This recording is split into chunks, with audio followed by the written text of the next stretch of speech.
Okay, so for our next talk, we have gradual exact logic, unifying Hoare logic and incorrectness logic via gradual verification by Conrad Zimmerman. So go ahead. Yes, hello. Oh, are my slides up? Okay, perfect. Yes, I'll be talking about gradual exact logic, unifying Hoare logic and incorrectness logic with gradual verification. So there's a bunch of stuff here to introduce, and we're going to sort of start at the end of the title with gradual verification and work backwards. So what is gradual verification? Gradual verification is a tool to enable incremental verification by combining static verification with runtime checking. And the goals here are to immediately check a partial specification. So without creating a full static proof, we can add runtime checks that will validate any missing proof obligations. And we want useful feedback during development. So verification errors need to indicate actual mismatches between the code and the specification, not simply a lack of proof like your SMT solver gave up. And finally, we want to statically guarantee that a completely specified program is correct, providing the same guarantees as traditional static verification tools. So what this looks like with partially specified code is that we hand it to an optimistic static verification algorithm. In the completely specified case, this is pretty much a traditional static verifier, but we're going to look at the interesting case here of partial specifications. So optimistic verification can make assumptions that are necessary to verify the code. And there's two possible outcomes here. Either it is partially verified, in which case there are going to be runtime checks that are added to the program in order to ensure soundness. On the other hand, we can give a verification error statically before the program is ever ran. And today I'm going to be looking at how this optimistic verification works, and in particular, when can we give a static verification error? Remember, we want to only find true problems with the code.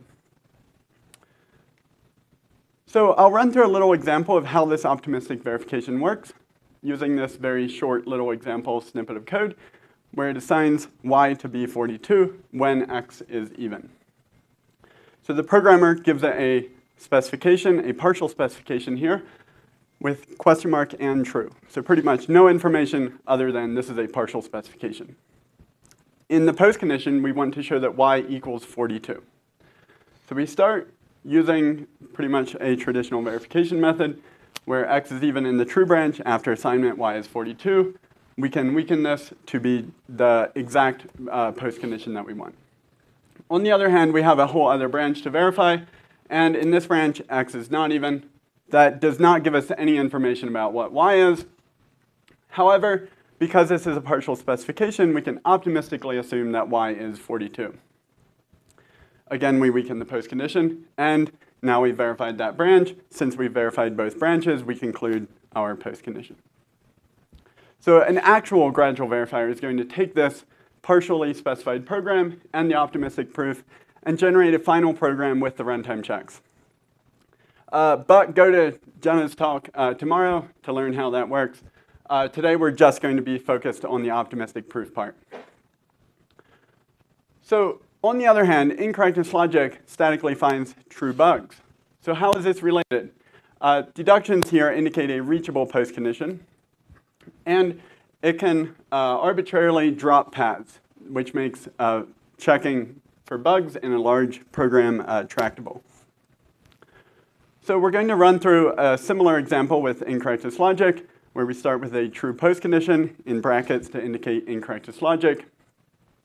And let's say the programmer gives us a specification of maybe a bug where y equals 42. And we proceed sort of similarly. I assume you're somewhat maybe familiar with incorrectness logic, so I'll sort of skim through this. In the true branch, x is even, y equals 42.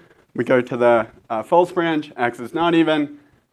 That's it. But we can, by the consequence rule, add that y equals 42.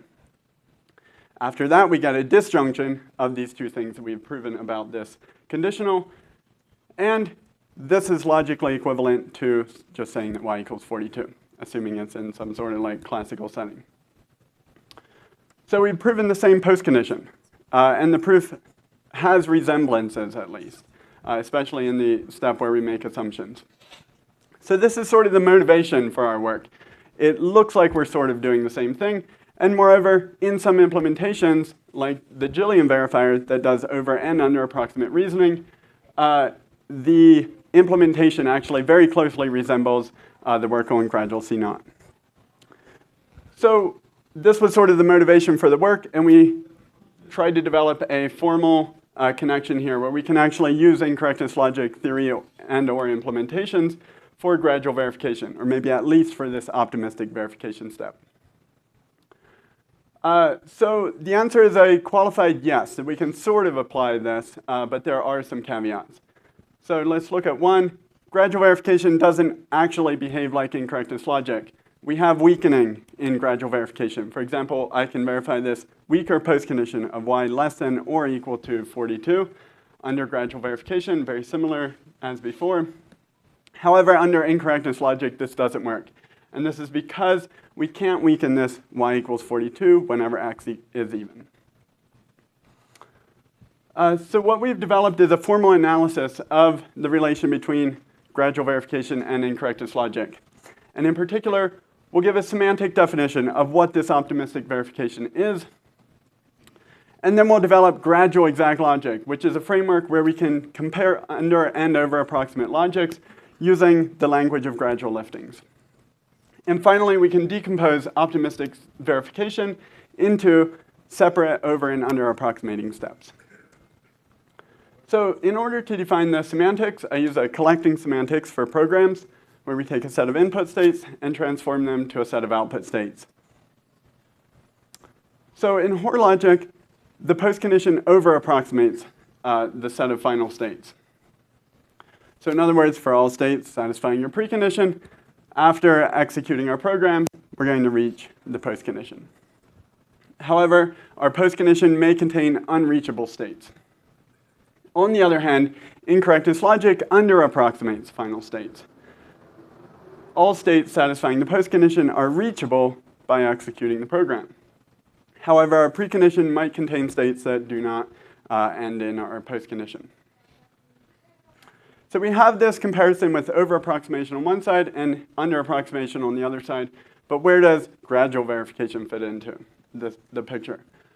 So we formally define the semantics of gradual verification through what we call consistent liftings, which is an idea from gradual typing.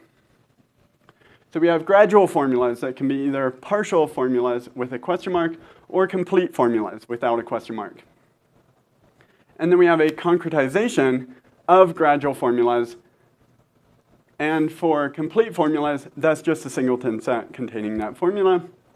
However, for partial formulas, that is the set of all stronger formulas that are satisfiable and imply the partial specification. This satisfiability constraint is very important for how we define things. And then we can lift an arbitrary predicate on formulas, for example, the validity of triples, to a predicate on gradual formulas. And we define this using an existential, where if there is some concretization of the gradual formula, then that satisfies x, then the gradual formula satisfies x tilde. We use tilde to indicate a gradual predicate or gradual formula. So now we define validity for gradually specified triples as a consistent lifting of Hoare logic. And in particular, we make the precondition be a gradual formula that can be complete or partial. In particular, for optimistic verification under partial specifications, we say that a triple holds if there is some stronger precondition that makes it a valid Hoare triple. Notably, this will be trivial if you pick p prime to be unsatisfiable, but because we require it to be satisfiable, there is actually, this is non-trivial. So intuitively, this question mark represents some additional missing assumptions that are necessary for verification, but for whatever reason are left out of the specification. So now semantically, gradual verification is an existential logic. Verification succeeds if there is some state in the precondition that ends in the postcondition. And this contains both the caveats of over and under approximation, where our postcondition may contain unreachable states and our precondition can contain states that do not end in the postcondition. So we have overapproximation and underapproximation, and gradual verification is this existential logic that is sort of this combination of both logics. So now we look at gradual exact logic, where we can compare over and underapproximate logics. So first, we define this using a very restrictive exact logic. And Andreas talked about exact separation logic. This is maybe the first order version of that. So the triple holds if the postcondition is exactly the final states, which means that we're neither underapproximating nor overapproximating. And the initial motivation was to verify things so that you could use the specifications in over or underapproximate reasoning. However, we're going to take that in a different direction and define a gradual lifting of exact logic, which we call gradual exact logic. So the triple holds if there is some concretization of both the pre and the post condition where it is a valid exact logic triple. And we'll see that we can actually introduce over and underapproximation using partial specifications.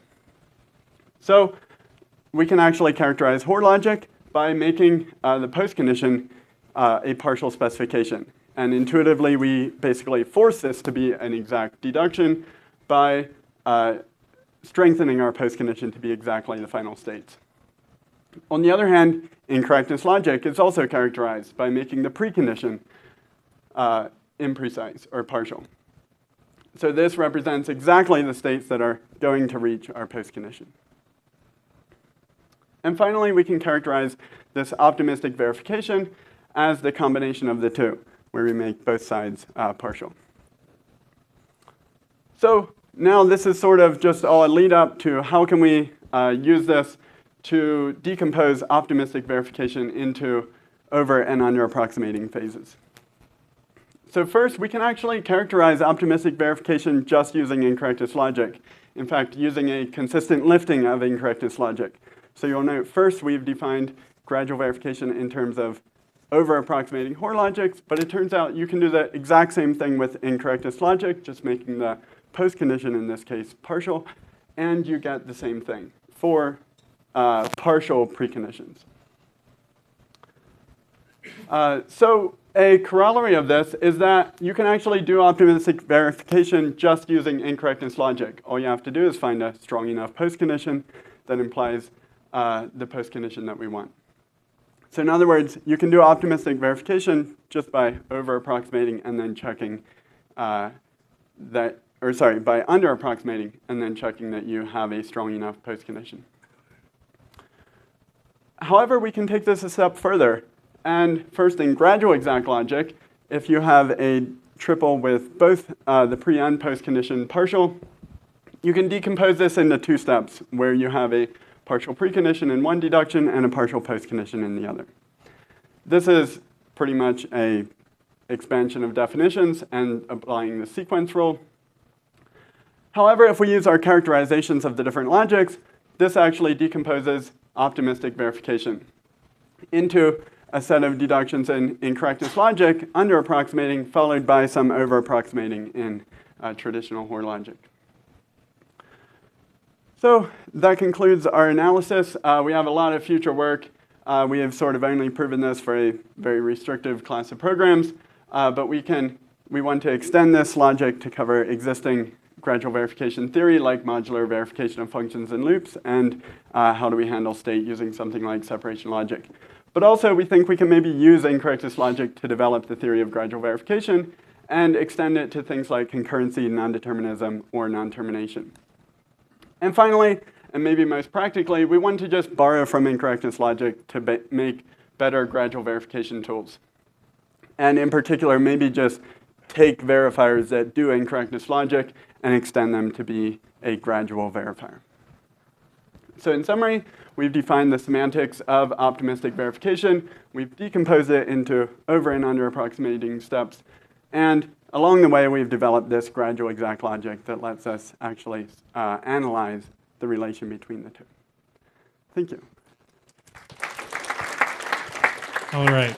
Great. So we have time for one quick question while the next presenter sets up.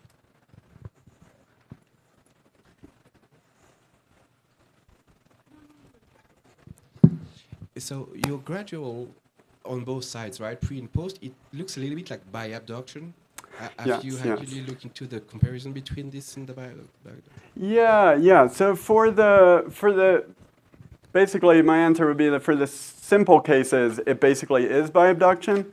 However, once you get to more complicated cases, for example, with loops, we can gradually verify things where no finite invariant captures what you need. So things like that where abduction sort of fails, you can't bi-abduce the right invariant, things like that. Yeah. Thanks. Okay, let's thank Conrad one more time.